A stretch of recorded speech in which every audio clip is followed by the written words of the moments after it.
I went to the University of Alaska Anchorage, where I got to do a lot of work there. And if you remember Brent Bateman, he graduated 2 years ago, worked with him a lot, and that's how I found out about this program. I went to a very small private liberal arts school for my undergrad degree. It's a little college called Hope College. And my undergraduate degree is actually a double major in Spanish and International Relations. I went to Hunter College, which is the City University of New York. It's a huge public university.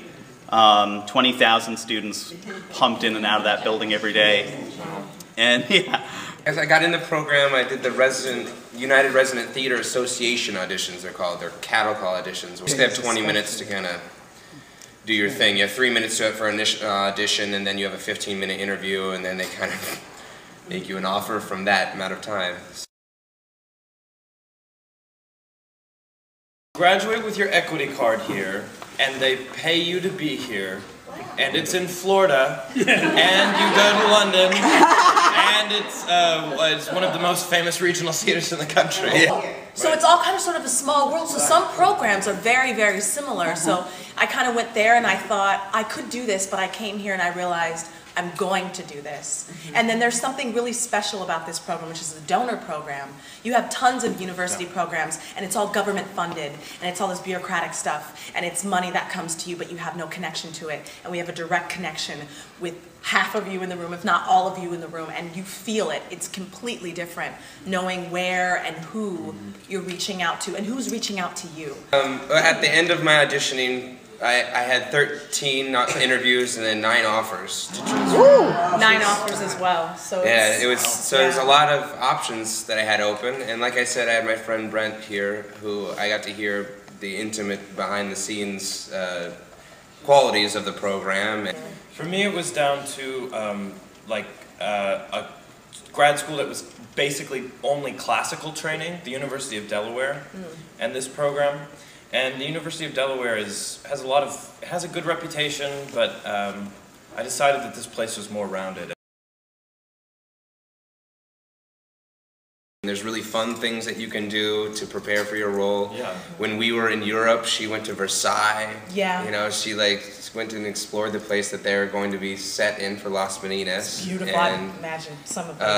you know, for the jurors, we don't have a name, we just have an occupation, and so there's this back research that really we've been trusted so much more this year to do our own process, because, you know, I feel like we've been in the trenches a little bit going like, remember your training, you know, like, remember what you can do. And so that, you know, as far as the lines go, that's everyone's individual process. You just have to be super disciplined and say the lines before you go to bed, and when you wake up in the morning, it becomes your prayer.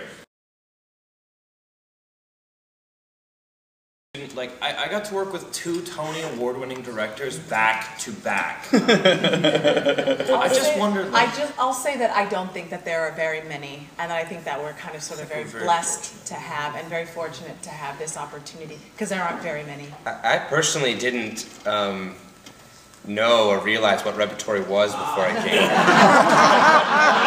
To be honest with you, I didn't either. It was like this thing that was like, it was like snow to me. I know it exists in other parts of the world, but I don't know what it's like to shovel it out of my, I'm like, what? And now I'm like, oh God, I see, you know, Judd might be stressing out about this, I gotta help him here, we gotta go do this, oh shoot, what show are we doing again? Labette, I come out with the wrong wig on. There was one performance of Labette, we don't have to come on for a little while, the guys, and I started getting into my 12 Angry Men costume. And halfway I was done, I had my shirt buttoned up, my pants on, and I look around and I see Will and Danny and Adam are all in their black servant uniforms, and I didn't think they would tell me. I was going to walk out, start saying the wrong lines. I don't have lines in Labette. So